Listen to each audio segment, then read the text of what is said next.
Hello! Teacher Zor here and welcome back to my YouTube channel.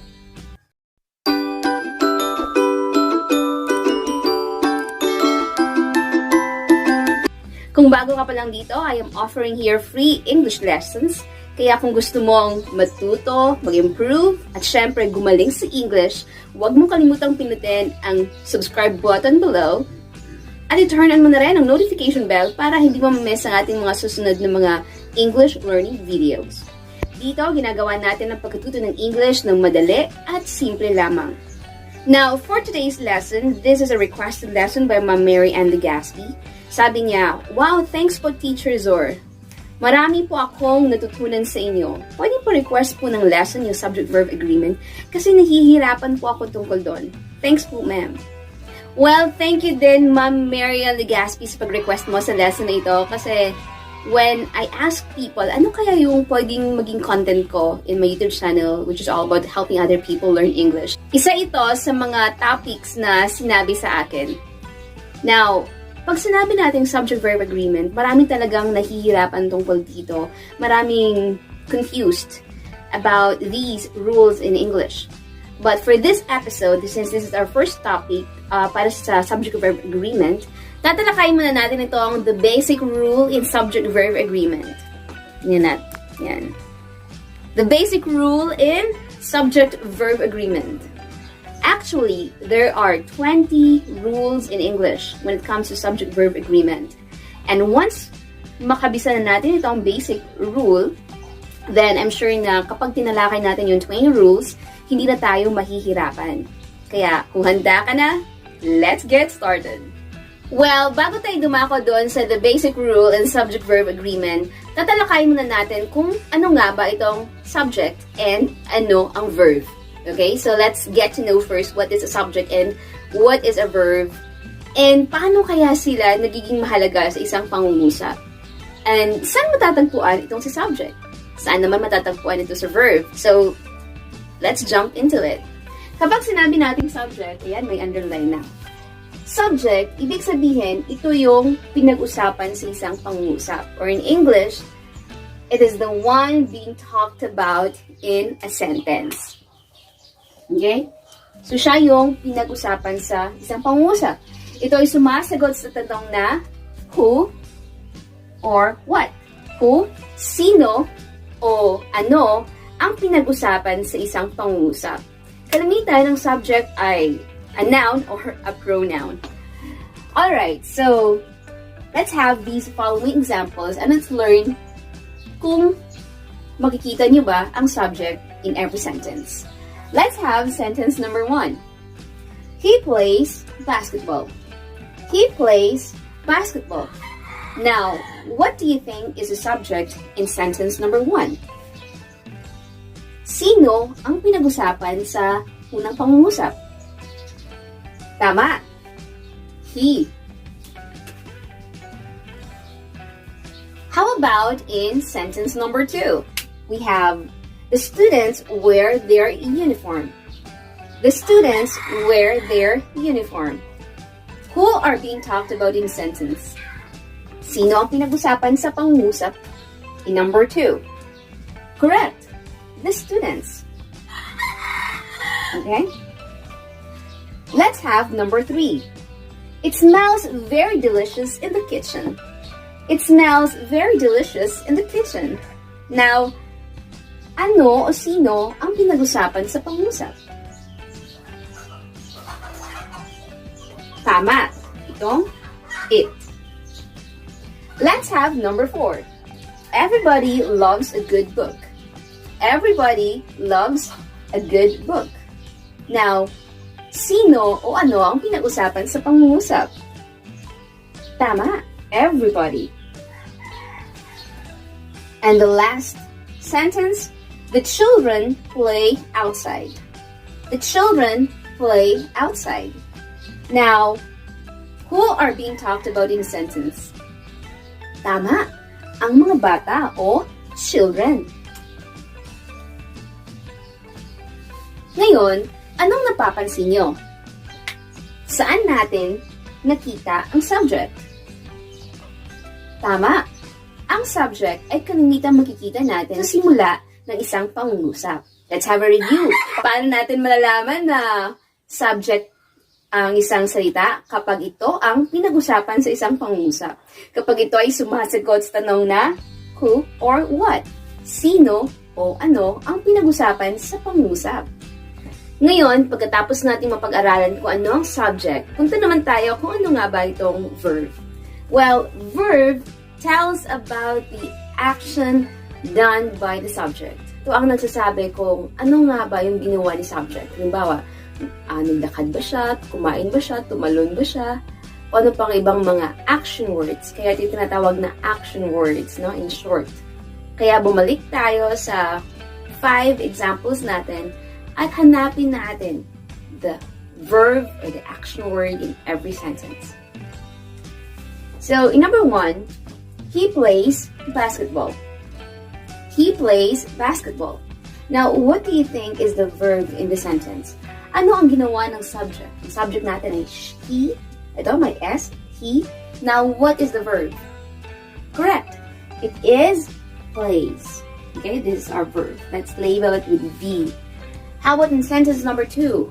The students wear their uniform. The students wear their uniform. What do you think is the verb in the sentence? Yes, you? Correct. It is wear. Wear. This is the verb. How about in sentence number 3? The dog barks angrily. The dog barks angrily. What do you think is the verb or ano ang ginawa ni subject? Ang subject natin ay dog. Now, the verb is yes, barks. Let's have number 4. Everybody loves a good book. Everybody loves a good book. Now, what do you think is this verb in the sentence? Correct. Loves. And for our last example, we have the children play outside. The children play outside. Our subject is children. Now, what do you think is our verb? Correct. Play.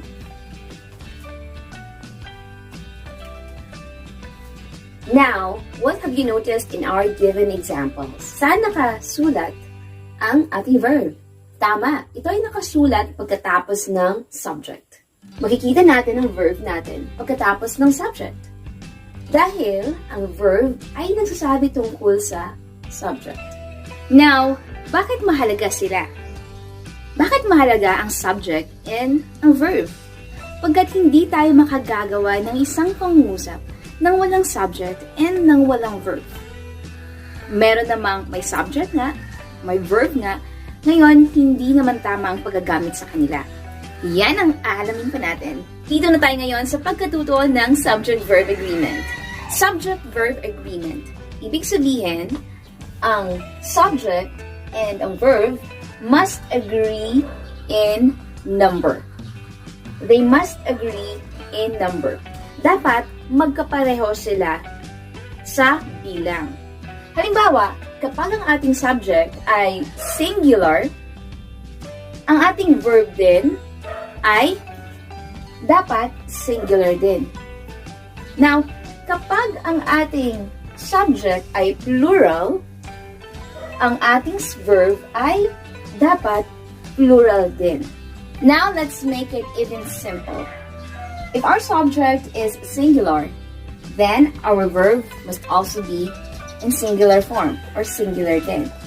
Kapag ang ating subject naman ay plural, ang ating verb ay plural din. Ngayon, ano nga ba itong singular and plural? Ibig sabihin ng singular, galing sa salitang single, isa lang. Okay? Isa lang siya. Kapag plural naman, ang ibig sabihin, dalawa o higit pa. 2 or more persons, animals, things. Yung pinag-usapan. Tandaan, sa subject-verb agreement, dapat ang verb ay mag-agree sa subject. Kaya ang dapat nating hanapin sa isang pangungusap ay ang subject. Ilan ba ang subject? Singular ba o plural? Isa lang ba o marami? Kapag singular ang subject, ang gagamitin nating verb ay singular din. Kapag plural ang subject, ang gagamitin natin na verb ay plural din. Ngayon, siguro magtatanong kayo, paano natin malalaman kung ang subject natin ay singular o plural? Mas pag-aralan pa natin. Mayroon tayo ditong subject and verb. Kapag ang ating subject ay singular o isa lang, ito ay walang S. Kapag naman ang ating subject ay walang S, dapat ang verb natin ay mayroong S. Okay? Kapag ang subject naman natin ay plural, dalawa o higit pa, ito ay mayroong S. Kapag meron kang plural na subject, dapat ang verb mo ay plural din. Ibig sabihin, walang S. Magkabaliktad sila. Kung ang subject mo ay walang S, ang verb mo dapat mayroong S. At kung ang subject mo naman ay mayroong S, dapat ang verb mo ay walang S. Pansinin natin ang mga examples na ito. Now we have here the singular and plural subject. In the singular, we have the student wears her uniform. The student wears her uniform. And in the plural form, we have the students wear their uniform. Dito, kapag singular ang ating subject, student, ibig sabihin isa lang, walang S, di ba? Ngayon sa ating verb, dapat ay merong S. Ang verb dito ay wears, may S. Now, in our plural subject, students, okay, kasi may S siya, ibig sabihin maraming mga estudyante, ang verb na ginamit natin ay walang S. Let's have our example number 2. For our second example, we have here, in singular, Christine plays the guitar. Dahil isa lang si Christine, ang ating verb ay merong S. Plays. Ngayon, in sentence number 2, Christine and Joy. Ilan na sila? Dalawa na sila, di ba? Kaya ang ating verb ay play. Walang S. Now, let's proceed to our third example. We have here in singular, the driver drives safely. The driver drives safely. Our subject here has no S, driver. Therefore, our verb must have an S. Our verb here, in singular, we have drives. On the other hand, in plural subject, we have here drivers. That means marami na sila. Kaya naman ang ating verb ay walang S. Our verb here, drive. For our fourth and last example, we have in singular subject, the child is smiling. The child is smiling. Child is only one. Kaya ang ating verb o ito tinatawag na linking verb ay mayroon pa rin S. Is. Ngayon dito naman sa plural, the children, ang child ay isang halimbawa ng irregular nouns. Narito pa ang ilan sa mga halimbawa ng irregular nouns. Tooth, teeth. Tooth, teeth. Man, men. Man, man. Woman, women. Woman, women. Foot, feet. Foot, feet. Agendum, agenda. Agendum, agenda. Ilan lamang ito sa mga halimbawa ng irregular nouns na kapag marami na, kailangan ng baguhin ang spelling. Ang plural ng child ay children. Maraming mga bata. Again, in plural subject, the children are smiling. Wala ng S. Tulad ng sinabi ko kanina, kapag ang ating subject ay singular, ito ay walang S. At ito'y nangangailangan ng verb na merong S. Kapag ang ating subject naman ay plural, ito ay merong S. Maliban na lang kung ito ay irregular nouns. At ang verb na kailangan nito ay walang S. Ngayon, mas bibigyan ko pa kayo ng iba pang mga halimbawa ng singular subject And paano ito magiging plural subject? We have here student, singular, isa lang. And now it becomes students, may S na. Dog, magiging dogs. Teacher, magiging teachers. House, magiging houses. Child, magiging children. Para sa summary sa lesson natin ngayon, balikan natin. Kapag ang ating subject ay singular, ito ay walang S. At ang kailangan natin na verb ay singular din, may S. Kapag ang ating subject ay plural, ibig sabihin dalawa o higit pa, may S, ang ating verb ay walang S. Para malaman ko kung may natutunan ka sa pag-aaral ngayon, hayaan mo akong bigyan ka ng 5-item quiz. Maaaring isulat mo ang iyong mga sagot sa ibaba para malaman ko kung ano pa ang dapat mong i-improve. Let's have number 1. Joey tells me a funny joke. Joey tells me a funny joke.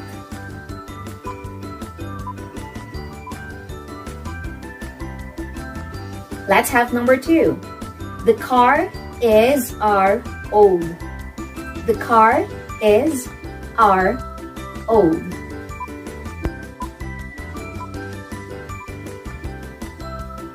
Number 3. The cats plays with the yarn. The cats plays with the yarn.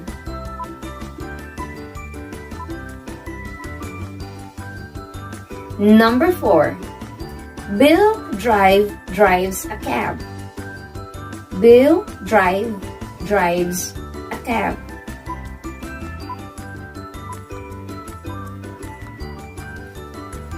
Number 5. The players runs 5 miles every day. The players runs 5 miles every day.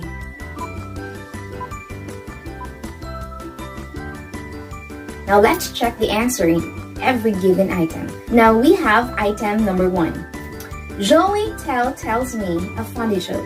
Joey is singular.